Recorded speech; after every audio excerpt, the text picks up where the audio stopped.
এই শ্বেতপত্র প্রকাশ করার মধ্য দিয়ে বর্তমান সরকার প্রমাণ করবে যে তাদের যে এই সদিচ্ছা আছে যে প্রকৃত ক্রিমিনাল সে যেই হোক, সে শেখ হাসিনা হোক আর ইউনূস হোক, সেটা যেই হোক তার বিচার করার।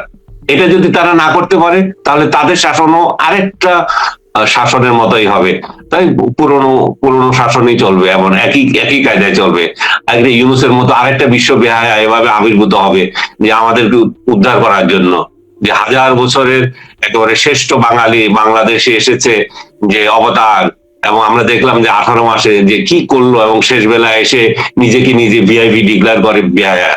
ইউনূসের পক্ষে কথা বিরুদ্ধে কথা বললেই সে আওয়ামী লীগের, সে সেই জুলাইয়ের বিরুদ্ধের লোক। আওয়ামী লীগের আমলে বিএনপি নেতারা অনেক জেল জুলুমের শিকার হয়েছে, এটা তো কেউ অস্বীকার করতে পারবে না। কিন্তু এক নাগারে 1.5 বছর কে ছিল জেলের মধ্যে? আওয়ামী লীগ এই বিএনপির যে শীর্ষ নেতাদের মধ্যে যারা কনভিক্টেড হয় নাই, এমনি যাদের ধরে নিয়ে গেছে।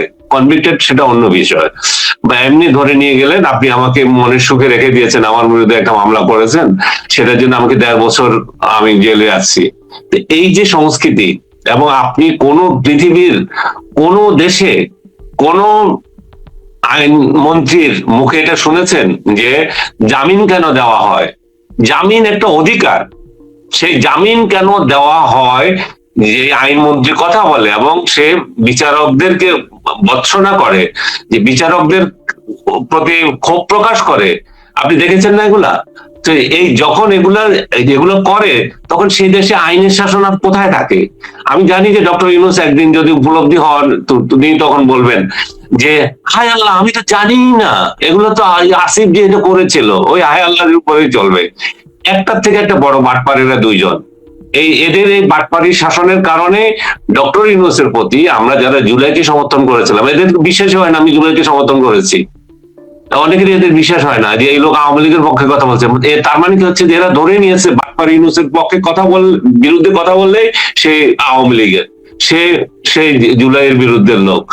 কিন্তু আমরা তো এই জন্যই বলছি যে আমাদেরও তো ক্ষোভ আছে। আমরা আরেকটা নতুন দেশ চেয়েছিলাম, নতুন একটা শাসন চেয়েছিলাম, যেখানে ডক্টর ইউনূসের মতো একটা হাই প্রোফাইল লোক এসেছে, যেখানে একটা ঐক্যবদ্ধ সমাজ হবে, যেখানে ন্যায় থাকবে। তো আমরা দেখছি যে 17 বছরের যা শেখ হাসিনা করেছে তার কত গুণ ডবল করে ফেলেছে ডক্টর ইউনূস, এবং এই অন্যায় অবিচার। তো তাহলে আমি যেটা বলছিলাম যে ডক্টর ইউনূস বিনা বিচারে মানুষকে জেলে রেখে দিয়েছে, এবং তার সহযোগী হিসাবে কাজ করছে ডক্টর আসিফ নজরুল। এই দুইটা আপনি পৃথিবীর কোথাও, যেটা আমি বলছিলাম, এমন অর্থমন্ত্রী, এমন আইনমন্ত্রী তো পাবেন না। এবং যে আবার এই সোশ্যাল মিডিয়া এক সময় সোচ্চার ছিল, কথা বলতো। আমি আসিফ নজরুল, আপনি যদি আমার এটা দেখে থাকেন, আপনি যদি মাইন্ডও করে থাকেন, আমি 2 পয়সার তোয়াক্কা করি না আপনার মতো বাটপার। আমি বলবো যে আপনি এই ডক্টর ইউনূসের শাসনকে পুরো পচানোর জন্য আপনি একাই যথেষ্ট। আপনার মতো বাটপারের জন্যই জুলাইতে আমরা যে আকাঙ্ক্ষা পোষণ করেছিলাম, আপনি আসিফ নজরুল বাটপার, আমারই সোশ্যাল মিডিয়ার একটার পর একটা স্ট্যাটাস আপনি জুলাই মাসে শেয়ার করেছেন। তো আপনি কি করে অন্যরা যা কিছু বলুক, আপনি কি করে আমাকে জেলে যখন নেওয়া হয় আপনি তখন চুপ করে থাকেন? তার মানে আমাকে বলতেছে, আমি কেন বলবো? আমি জেলে না গেলে তো আমি বুঝতামই না যে কত বড় জুলুমের শাসন ডক্টর ইউনূস করে দিয়েছে, এবং সেটারই ধারাবাহিকতা চলতেছে এখনই। আমি বলবো যে এই বর্তমান সরকার অবিলম্বে যদি ইউনূসের এই অপশাসনের বিরুদ্ধে, অপশাসনের যে চিহ্নগুলো রয়ে গেছে সেগুলো যদি তারা সাফ না করে, তাহলে তাদের জন্য একটা খারাপ। ডক্টর ইউনূস শুধুমাত্র এই যে আওয়ামী লীগের ক্ষতি করেছে তা না, সে বড় ধরনের ক্ষতি করেছে জুলাই যে হত্যাকাণ্ড ঘটেছিল সেগুলো কেউ না কেউ তো করেছে, এগুলো তো আকাশ থেকে হয়নি। সেটা সরকারি দল করুক, জুলাই যোদ্ধাদের অভ্যন্তরের কেউ করুক, কিংবা এজেন্সির কেউ করুক, কিংবা বিদেশি কেউ করুক, যেই করুক, করেছে তো। কিছু মানুষ তো মরেছে, এবং কয়েক হাজার যে মানুষ যে মরেছে সেটা তো আমরা কেউ অস্বীকার করতে পারছি না। সেই বিষয়গুলো আপনি যদি দেখেন, তাহলে তাকে বিচার হওয়ার কথা না। আমরা এখন কথা বলছি, তার মানে কি আনিস আলমকে বিচার চায় না? বিচার তো চাই, কিন্তু প্রকৃত হত্যাকারীকে আপনি আড়াল করে আপনি নিরপরাধ লোকদেরকে জেলে ঢুকিয়ে রেখেছেন। তো তাতে করে কি হয় যে এই শহীদ যারা হয়েছে তারাও তো প্রকৃত বিচার পাবে না, এবং যারা এদের এদের বিচার দাবি করছে তারাও তো একদিন উপলব্ধি করবে যে তারা কি ভুল করছে, যে কাদেরকে দিয়েছে। এক একটা মামলায় 600, 700, 1000-এর উপরে আসামি করে রেখেছে। আমার রুমমেট ছিল এক। 10,000 আছে, 10,000 আমি আছে। আমি শুনেছি একটাতে এবং তার মধ্যে আবার 700-কে এখন সোনের দেখানো হয়েছে ওই এক মামলাতেই। তো কতটা হাস্যকর করে দিয়েছে ডক্টর ইউনূস জুলাইয়ের স্বপ্ন। আমরা যারা জুলাই এর মাধ্যমে নতুন বাংলাদেশ দেখবো বলে আশা করেছিলাম, এবং এই সহযোগী হিসাবে, বাটপার হিসাবে এই আসিফ নজরুল সেটা করেছে। আমি আপনি বারবার আসিফ নজরুলের কথা বলছেন, তার প্রসঙ্গিক প্রশ্ন করতে চাই। মানে একদিকে তিনি বলছেন জামিন দেওয়া যাবে না, যেসব নিরীহ নিরাপরাধ মানুষ আটক হয়েছেন, পরে পরে তিনি তাদের কথা বলছেন। আবার দেখলাম যে অর্ধ কোটি টাকা চাঁদাবাজির অভিযোগে, সেটি হয়তো আপনি খেয়াল করেননি, আপনি তখন কারাবন্দী ছিলেন, একজন জুলাই যোদ্ধা সুরভি নাম করে তাকে আটক করা হলো, তাকে রিমান্ডে নেওয়ার নির্দেশ দিল আদালত। আসিফ নজরুল সাহেব তিনি ফেসবুক স্ট্যাটাসের মধ্যে বলেন যে তার মুক্তির ব্যবস্থা আমি আজই করব। যেখানে আদালত একজন অভিযুক্ত আসামিকে রিমান্ডের কথা বলছেন, রিমান্ডে আদেশ দিচ্ছেন, সেখানে আসিফ নজরুল আইন বিভাগের নির্বাহী প্রধান, মানে আইন মন্ত্রণালয়ের প্রধান হয়ে তিনি বলছেন আমি তার মুক্তির ব্যবস্থা করবো, এবং 1 ঘন্টার মধ্যে তাকে জামিন দিয়ে দিলেন। এই যে দ্বিচারিতা একেবারে স্পষ্ট চোখের সামনে, আপনার বিরুদ্ধে কোনো সুনির্দিষ্ট কোনো অভিযোগ নেই, সবাই জানে, এটা নতুন করে বর্ণনা করা লাগবে না। এই 1.5টা বছর কি চলেছে, এবং সেই জায়গা থেকে আমার প্রশ্ন, শুধু তো আইন আদালত নয়, যে দুর্নীতিগুলো হয়েছে, যে জোচ্চুরি গুলো হয়েছে, ডাকাতি গুলো হয়েছে, বাংলাদেশের একের পর এক বিতর্কিত চুক্তি করেছে, তাদেরকে সেফ এক্সিট দেওয়াটা কি ঠিক হবে? এটা বর্তমান সরকার ভেবে নেবে। কিন্তু আমি কালকেও দেখলাম আনু মোহাম্মদ সহ অন্যরা বলছেন যে যে যে চুক্তি করেছে বাংলাদেশকে, যে যুক্তরাষ্ট্রের কাছে যে বিক্রি করে দেওয়া হয়েছে এই ডক্টর ইউনূস এবং আসিফ নজরুল গং যেটা করেছে, বা আদার্স যেগুলো করেছে, যে এই তাদেরও বিচার করতে হবে, তাদের বিচারের দাবি উঠছে এখন। আমি মনে করি যে আজকে হয়তো অনেকে উপলব্ধি করছে না, কালকে হয়তো উপলব্ধি করবেন, এরা কেউ ছাড় পাবে না। কারণ এরা অন্যকে মারবো, ধরবো, এই ধমকি দিয়ে মব সংস্কৃতি যে তৈরি করেছে। আমার বিরুদ্ধে অভিযোগটা কি ছিল, আমি বলছি যে এই প্রতিক্রিয়া হবে, 32 নম্বর ভাঙার প্রতিক্রিয়া হবে, এবং আপনি যে মব সংস্কৃতি চালু করে দিয়েছেন সেটা আপনার উপরে হবে। আপনার উপরে যদি না হয়, আপনি কেন এই যে মানে আর কি বলবো, আপনি পটুয়া কামরুল হাসান যদি বেঁচে থাকতেন আজকে, তাহলে বিশ্ব বাটপার এই টাইটেলটা ডক্টর ইউনূসকে উনি দিতেন। কারণ এত বড় বাটপার এবং এত বড় বেহায়া বাংলাদেশ তো আর দেখে নেই। বিশ্ব বেহায়া, আমি শব্দটা আবার করে, বিশ্ব বাটপার, বিশ্ব বেহায়া এরশাদকে দিয়ে গেছিলেন, সেটাও উনি ছিনিয়ে নিয়ে এখন ইউনূসকে দিতেন। কেন বেহায়া? আপনি চিন্তা করে দেখেন, যাওয়ার একদিন আগে আপনি নতুন নির্বাহী আদেশ করছেন, নিজেকে নিজে ডিক্লার করছেন বিশেষ ভিভিআইপি।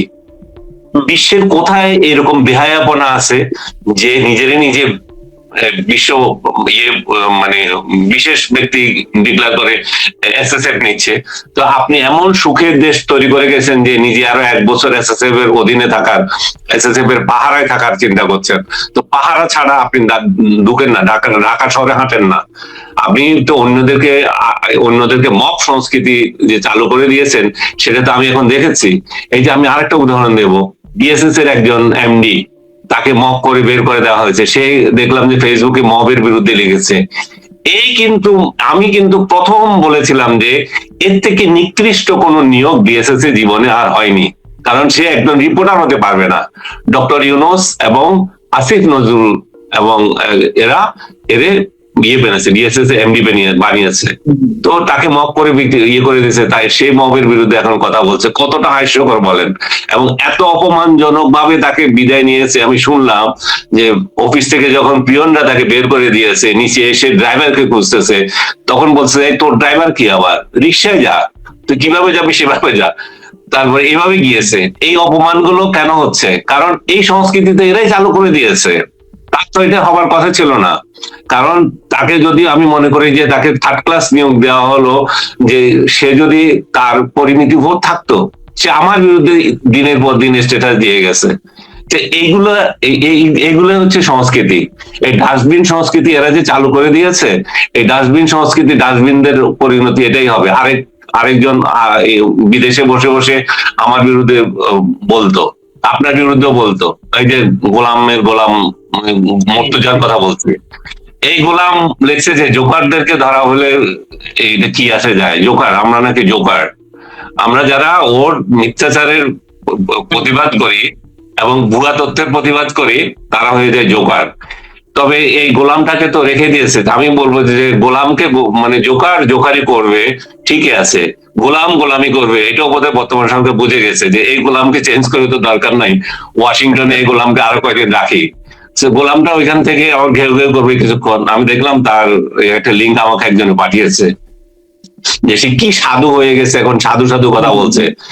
কিন্তু এই যে গোলাম এবং ডাস্টবিন এরা সবগুলো মিলে যে দেশটাকে যে ধ্বংস করে দিয়েছে, এটা তাদের যে সমর্থক সেই গোষ্ঠীগুলো তখন উপলব্ধি করে নাই। আমার মনে হচ্ছে তারা এখন উপলব্ধি করবে যে আমরাই চেয়েছিলাম প্রকৃতপক্ষে জুলাইয়ের মর্যাদা রাখার জন্য, জুলাই যে চেতনা সেটাকে রাখার জন্য। এরা এটাকে ধ্বংস করে দিয়ে গেছে। ডক্টর ইউনূস ধ্বংস করেছে, আসিফ নজরুল ধ্বংস করেছে, এবং তার এই সমস্ত পার্টনাররাই ধ্বংস করেছে। এবং সেই গোলাম যার কথা বললেন, সেই গোলামি যেমন করেছে ইউনূস সরকারের সময়, সেই গোলামি এখনো করছে। এবং গোলাম তো গোলামি করবে সেটা শাসকরা জানে। এই গোলাম তো আবার পাঁচ চাটবে। গোলাম যেখানে থাকুক, যে আমলের থাকুক, ওর বাবা চলে গেলে নতুন বাবা খুঁজে নেয় ওরা। আমি একটু আপনার তারা জীবনের সময়কার কথা একটু জিজ্ঞেস করতে চাই, দর্শকরা নিশ্চয়ই সেটি জানতে চাই। আপনার উপরে কোন ধরনের নির্যাতন করা হয়েছে? যদিও প্রথম আলোর সাথে সাক্ষাৎকারে আপনি বলেছেন যে আপনার উপর জুলুম করা হয়েছে, একটু যদি বলতেন। আমার উপর তো প্রথম নির্যাতনটা এটাই যে আমাকে তুলে নিয়ে গেল, আমার বিরুদ্ধে কোনো মামলা নাই, এবং তুলে নিয়ে গিয়ে আমাকে এমন সব জায়গায় রেখেছে, হাজার হাজার হাজার মশা ওই রুমের মধ্যে, সেখানে আমাকে রেখেছে। পরবর্তীতে তারা ভিন্ন একটা রুমে দিয়েছে। কিন্তু আপনি তো বোধহয় রিমান্ডে ছিলেন কিনা আমি জানি না। ও আপনি গিয়েছেন ওই ডিবির ওই সমস্ত জায়গায়, আপনিও গিয়েছেন, রিমান্ডে ছিলেন না। কিন্তু আমাকে 5 দিনের রিমান্ডের কথা বলে 7 দিনের মতো রেখেছে, মানে এই পেছনের সামনে 7 দিনের মতো আমাকে ডিবিতে থাকতে হলো। আমার সাথে কি কোনো কথাই নাই, কোনো আলাপই নাই। এবং ওরা আলাপ করতে আসলে আমি বরং খুশি হতাম যে আমি একটা লোক পেয়েছি, অন্তত কথা বলতে পারছি। কিন্তু কোনো কথা নাই, বার্তা নাই। 7 দিন পর্যন্ত আমাকে ওইখানে আটকে রাখা হলো। তারপরে কেরানীগঞ্জে নেওয়া হলো। সেখান থেকে আমাকে বললো যে না, এই আসামিকে কেরানীগঞ্জে রাখা যাবে না। সঙ্গে সঙ্গে আমাকে আবার ওই এক রাত রেখে, হসপিটালে রেখে আমাকে কাশিমপুরে পাঠিয়ে দেওয়া হলো। কাশিমপুরে সাধারণ কয়েদিদের সাথে আমি থাকতে চাইলাম, বা সাধারণ আসামিদের সাথে, আমাকে সেখানে দেবে না। আমাকে একটা বিশেষ ইয়েতে নিয়ে গেল, যেখান থেকে আপনি রুম থেকে বের হতে পারবেন না, যে বাউন্ডারির মধ্যে থাকতে হবে। যার বাউন্ডারির মধ্যে যে ওইখানে যে রেখেছে, সেটাতে একটা উপকার এটুকু হয়েছে যে অন্তত কথা বলার কিছু লোক পেয়েছিলাম, কয়েকজন নেতা ছিল। আমি স্পেশালি বলবো যে ঢাকা দক্ষিণের যে জেনারেল সেক্রেটারি মুরাদ সাহেব ছিলেন, অজয় খোকন ছিলেন, আগে প্রাইম মিনিস্টারের প্রেস উইং এ কাজ করতো বিটু, সে ছিল। আরো আরো আরো ঢাকা ইউনিভার্সিটির কয়েকজন নেতা ছিল। সৈকত বলে একটা নেতা আছে, ঢাকা ইউনিভার্সিটি ছাত্রলীগের নেতা ছিল। আরো সম্রাট বলে আরেকটা ছাত্রলীগের নেতা ছিল। ছাত্রলীগের অসংখ্য, ঢাকা বিশ্ববিদ্যালয়ের জাহিদ ছিল, অসংখ্য নেতা কর্মীকে ওইখানে রেখে দিয়েছে। এবং তাদের এক একজনের বিরুদ্ধে 5-6 মামলা, কোনোটার সাথে তাতে কোনো সম্পর্ক নাই এরকম। আমি যদি সবগুলো নাই সেটাও বলবো না, যে আমি যদি বুঝতাম যে এইটা অপরাধ, আপনি মামলা দিয়েছেন কিন্তু এটা অপরাধ কিনা সেই বিবেচনা বোধও নাই, শুধু দিয়ে দিয়েছে জুলাই হত্যা। আমি আমার রুমমেটের কথা বলছিলাম, আরেকজন রুমমেট, যখন আমাকে ডিভিশনে আনা হলো, সে ডিভিশনে থাকাকালীন আমি আগের রুমে তো 35 জন ছিলাম, এখানে 3 জন ছিলাম আমরা এক রুমে। সেই 3 জনের মধ্যে একজন এর বিরুদ্ধে 5টা মামলা করেছে, আরেকজনের বিরুদ্ধে অসংখ্য মামলা, আরেকজন পুলিশ কর্মকর্তা, তার বিরুদ্ধে অসংখ্য মামলা। ও এটা ইয়ে করারও মানে প্রয়োজন বোধ করছে না, কারণ একটার পর একটা দিয়ে যাবে। আর যে 5 জনের 5টা করার পরে তার বিরুদ্ধে এখন আরো 2টা অজ্ঞাতনামা মামলা করে দিয়েছে। এই দেখা যাচ্ছে 5টা মামলা জামিন করাতে গিয়ে 25 লাখ টাকা খরচ হয়ে গেছে, পরবর্তীতে আবার মামলা আসছে, অতএব দেখা যাচ্ছে 25 লাখ টাকাই ডলে যাচ্ছে, আর কেউ জামিনের প্রত্যাশা করছে না বা এক্স্যাক্টলি জামিনের সেটাই বললো। সে আমার বললো যে আমার ফ্যামিলি যে কত লক্ষ টাকা গেল, এবং এটা এটা কি করে রিকভার করবো, আমার সারা জীবনে চাকরি করলেও কি আমি এগুলো পাবো কিনা সন্দেহ হয়। যে এইভাবে সে নিরীহ লোকদেরকে ইয়ে করছে, যে এগুলো তো আমি প্রোফাইল আছে আমি যেটা বললাম, আর মাস পিপল যেগুলা, এগুলা ইভেন ওই যে ওই কোথাও দাঁড়াইছিল, কোথাও বসা ছিল, 2-4 জন পেয়েছি আমি, মিছিল করছিল এরকম 2-4 জনও পাওয়া গেছে। তো এই যে, এবং তাদের পদ পদবি কিছু নেই, তাদেরকে সহসভাপতি বানিয়ে দিয়েছে। দুনিয়াতে সহসভাপতি হওয়া খুব সহজ, যেখানে যারে পাচ্ছে সহসভাপতি ছাত্রলীগ, ওটা কোন কমিটির কোথায় তার কোনো ইয়ে নাই। তো এইভাবে আমি বলছি যে একটা জুলুমের রাজত্ব আরেকটা বিষয় চালাচ্ছে। জানলাম, আমি আমি থাকাকালীন সময়, কাশিমপুর থাকাকালীন সময় অনেকের সাথে সম্পর্ক হয়েছে, যারা আবার বেরিয়ে আসছে পরবর্তী আপনার সাথে যাতে কথা হয়েছে, আমি শুনলাম যে আপনার সাথে স্পেশালি সার্বক্ষণিক একজন কারারক্ষী রেখে দেওয়া হতো। আপনি ওই জেলের মধ্যেই কার সাথে কথা বলছেন বা কারোর সাথে যদি স্পেশালি কথা বলতে না পারেন, বা মানে খুব ক্লোজলি, এরকম মনিটরিং এর জন্য নাকি আপনার সাথে সার্বক্ষণিক একজন কারারক্ষী রাখা হতো? সার্বক্ষণিক রাখতো না, বাট ওরা খোঁজ নিত এবং আসতো, আর গেটের বাইরে হতে দিত না, একটু পাও ফেলতে দিত না, আচ্ছা, যাতে করে এটা সীমাবদ্ধ থাকে। কিন্তু যখন ডিভিশনে এসছি তখন ওই ওই ওই একই অবস্থা, গেটের বাইরে যেতে পারবো না, কারোর সাথে দেখা নেই, ফ্যামিলির সাথে 15 দিনে একবার দেখা, তাও 20 মিনিটের জন্য। এগুলা এগুলা তো কোনো ইয়ের মধ্যে চলে না।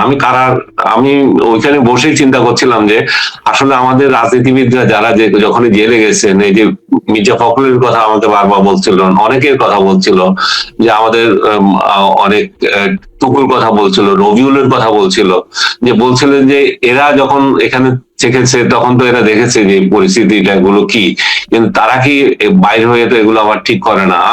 আমি মনে করি যে তারা নির্যাতিত লোকদের বিরুদ্ধে প্রিজনার্স রাইট নিয়ে আমি ভবিষ্যতে একটা কাজ করার আমার চিন্তা আছে, যে এটা যে দলেরই করবে হোক, তার সে যখন প্রিজনার হচ্ছে তার তো কিছু রাইটস আছে, এইখানে রাইটসটা ভঙ্গ করা হচ্ছে। এটা যেই সরকার আসছে সেই করছে, শেখ হাসিনা সরকার করেছে, সেটা ইউনূসের সরকার করেছে, এবং বর্তমানে সেটা এখনো চালু আছে। এখনো কিন্তু কারা সংস্কৃতি যেটা আছে সেটা হুবহু একই রয়ে গেছে, এটা কোনো চেঞ্জ আসে নাই। এবং আমি মনে করি যে আইনের শাসনের সবচেয়ে বড় জরুরি হচ্ছে এটা চেঞ্জ করা। এটা যদি চেঞ্জ না হয়, ডক্টর ইউনূসের অপশাসনের দায়িত্ব কেন তারেক রহমান নেবে?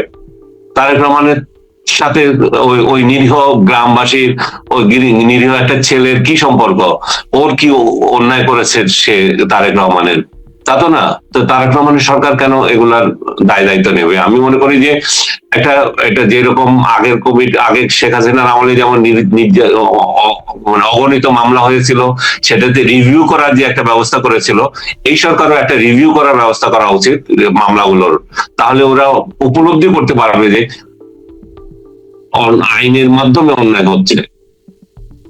আমি জানতে চাচ্ছি যে আপনার কি মনে হয় যে আমাদেরকে যারা এই দীর্ঘদিন কারাগারে বন্দি করে রাখলো, যাতে সমালোচনা না করতে পারে, আমরা ক্রিটিক না করতে পারি, আমরা দোষ ত্রুটি ধরিয়ে দিতে না পারি সরকারের, আচ্ছা কোন লাভ কি হয়েছে এই যে আমাদেরকে আটকের মধ্য দিয়ে নাকি হিতে বিপরীত হয় প্রতিটি সরকারের সময় সাংবাদিকদের নির্যাতনের মাধ্যমে? তাদের তাদের কি হয়েছে আমি জানি না, তাদের কোন লাভ হয়েছে আমি জানি না, কিন্তু আমার জীবন থেকে তো 3টা মাস চলে গেল। আমি প্রতিটা দিন ক্ষণ আমার যে কিভাবে গিয়েছে আমি জানি না। মেন্টাল টর্চার কিভাবে হয়, মানুষ কেন মানে মানসিক ভারসাম্য হারিয়ে ফেলে, কারাগারে না গেলে বোঝা যেত না, এবং ইউনূসের কারাগারে না আসলে তো কেউ বুঝবে না এটা, যে মানুষ কিভাবে মানসিক ভারসাম্য হারা হয়ে কারাগার থেকে বের হওয়ার পরেও মানুষের যে ট্রমা তা এটা রয়ে যায়। এখনো পর্যন্ত আমার সেগুলো কাটে ওঠে নাই। আমি এটার কাটিয়ে উঠানোর জন্য ডাক্তারের সাথে পরামর্শ করছি। আরেকটা প্রশ্ন করতে চাই, শেখ হাসিনা সরকার নির্যাতন করেছে সাংবাদিকদের, অন্যান্য সরকারও নির্যাতন করেছে, ইউনিট সরকার নির্যাতন করেছে, এবং ইউনিট সরকারের নির্যাতনের মাত্রাটা আরো বেশি ছিল। মানে আমিও যেটা মনে করি, এই ধারাবাহিকতা কি অন্যান্য সরকারগুলো ফলো করবে? মানে আপনার বক্তব্যটা কি পরবর্তী সরকার বা বর্তমান সরকারের উদ্দেশ্যে?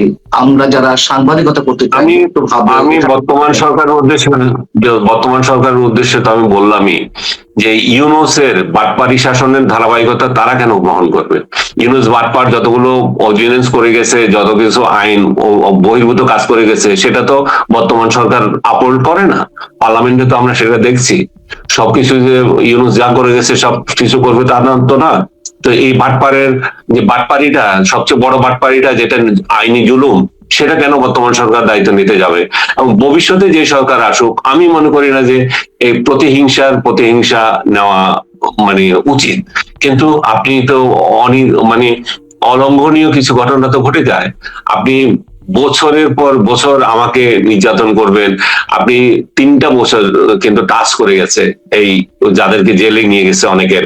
18 মাস আমাকে মনে করেন একটা, আমি দু একজন নাম বলবো না, আমি মনে করেন 18-19 মাস চলতেছে এখন, যে এই লোকগুলোকে নিয়ে গেছে, কোনো একটা মামলা দেয় নাই, কিংবা জুলাই মামলা একটা কোথা থেকে সংগ্রহ করে দিয়ে দিয়েছে, কিংবা আরেকটা জিনিস পাচ্ছে এখন, ট্রাইব্যুনালের একটা জিনিস আছে, ট্রাইব্যুনালে দিয়ে দিছে। ট্রাইব্যুনালের সাথে ওর কোনো সম্পর্কই নেই।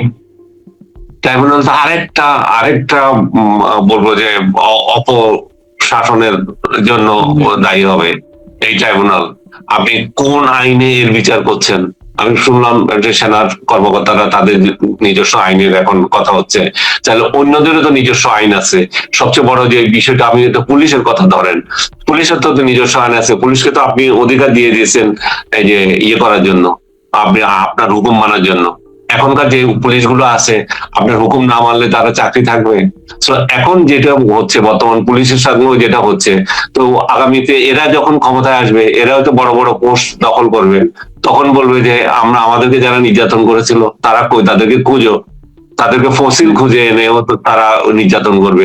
এই সংস্কৃতি, আমি বারবার বলছি যে ডক্টর ইউনূস যে অপসংস্কৃতি চালু করে দিয়েছে, যে বিভেদের রাজনীতি শুরু করে দিয়েছে, যে পাটপাড়ি শাসন করেছিল, সেটার অবসান এই সরকারের যদি করে দিয়ে এই সরকার, তাহলে কিন্তু এটা হবে না। প্রকৃত অপরাধীরা যারা আছে তারা জেল খাটবে, তাদের সাজা হবে।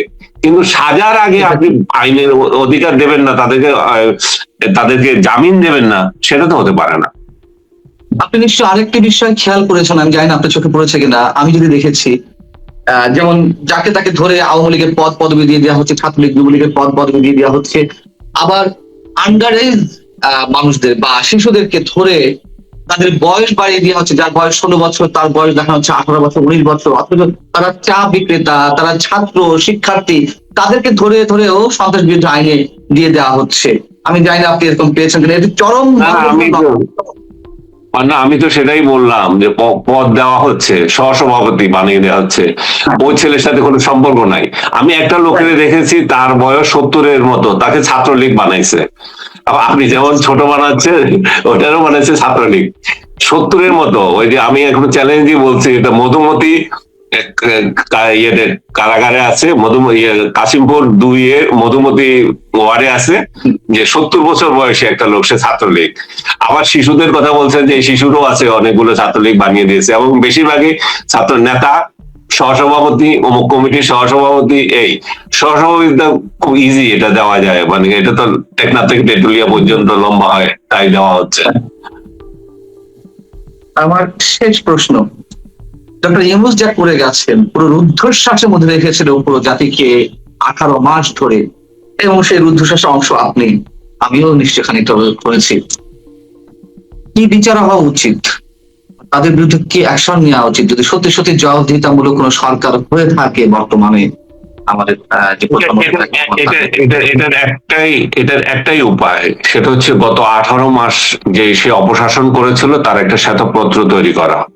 তাতে বের হবে আসিফ নজরুল কি অপকর্ম করেছে, তারপরে সজীব ভুঁইয়া কি অপকর্ম করেছিল, রিজওয়ানা কি অপকর্ম করেছিল, যে সুন্দরী আমাদের কি উপদেশটা, সুন্দর সুন্দর কথা বলতেন, তার পেছনের কাহিনীগুলো কি। আমার আপনার বিরুদ্ধে নাকি গুরুত্বপূর্ণ তথ্য আছে রাষ্ট্রের কাছে, এই জন্য নাকি আমাদেরকে ধরা হয়েছে, সেই তথ্য প্রকাশ করা যাবে না। সে একজন অ্যাক্টিভিস্ট, আমি তাকে অনেক শ্রদ্ধা করতাম, পার্সোনালি দেখা হয়েছে 2-1 বার। ওই মোজাম্মেল বাবুর পার্টিতে। তো এই ভদ্র মহিলা যে এত মূর্খ এটা আমি জানতাম না, যে আমার আমার আমার বিরুদ্ধে কি তথ্য আছে সেটা তো আমাকে 5 দিনের রিমান্ডে নিয়েছে। আমি তো বলছি 5 দিনের রিমান্ডে নিয়েছে, আমার সাথে 2 ঘন্টাও কথা বলে নাই। 5 দিন আমাকে ওইখানে 7 দিন বসিয়ে রেখেছিল। যে তথ্যগুলো তার কাছে আছে সেগুলো প্রকাশ করে না কেন? রিজওয়ানা, আপনি এটা প্রকাশ করেন। আপনার মতো মূর্খ মহিলা এখন বলতে হবে যে আপনাকে, যে তথ্য আপনার কাছে আছে সেটা আপনি রেখে দিয়েছেন কেন? এটা তো অপরাধ। আমার মতো একটা ক্রিমিনালকে ধরেছে, তার তথ্য আপনার কাছে আছে, সরকারের কাছে আছে, সেটা সরকার প্রকাশ করে না। তা আপনাকে প্রকাশ করতে নিষেধ করেছিল কে? আপনি করলেন না কেন? আপনি তো তথ্যমন্ত্রী ছিলেন 2 দিনের, আপনি করতে পারতেন। এইগুলো হচ্ছে যে বলবো না, এই যে ডক্টর ইউনূস এবং তার দোসর, এদের বিচার অবশ্যই হবে। যদি শ্বেতপত্র বাইর হয়, এদের মুখ মুখ তখন মানে আগলি চেহারাটা তখন দেখা যাবে, এবং বড় বড় কথা যে এরা সোসাইটিতে বলছে, এবং এদের যে পরিণতি সেটা মানুষই তখন দিবে। এদের পরিণতিটা তখন, কিন্তু বর্তমান সরকার এই শ্বেতপত্র প্রকাশ করার জন্য আমি মনে করি যে এটা দাবি করতে হবে সবাই, এবং এই শ্বেতপত্র প্রকাশ করার মধ্য দিয়ে বর্তমান সরকার প্রমাণ করবে যে তাদের যে এই সদিচ্ছা আছে, যে প্রকৃত ক্রিমিনাল সে যেই হোক, সে শেখ হাসিনা হোক আর ইউনূস হোক, সেটা যেই হোক তার বিচার করার। এটা যদি তারা না করতে পারে তাহলে তাদের শাসনও আরেকটা শাসনের মতোই হবে। তাই পুরনো পুরনো শাসনই চলবে, এমন একই একই কায়দায় চলবে। আগে ইউনূসের মতো আরেকটা বিশ্ব বেহায়া এভাবে আবির্ভূত হবে, যে আমাদেরকে উদ্ধার করার জন্য, যে 1000 বছরের একেবারে শ্রেষ্ঠ বাঙালি বাংলাদেশে এসেছে, যে অবতার। এবং আমরা দেখলাম যে 18 মাসে যে কি করলো, এবং শেষ বেলা এসে নিজেকে নিজে ভিআইপি ডিক্লেয়ার করে বেহায়া। এরকম বেহায়াপনা আরেকটা দেখবেন, আরেকজন তৈরি হয়ে যাবে। আপনি অনেক অনেক ভালো থাকবেন। সাংবাদিক আপনি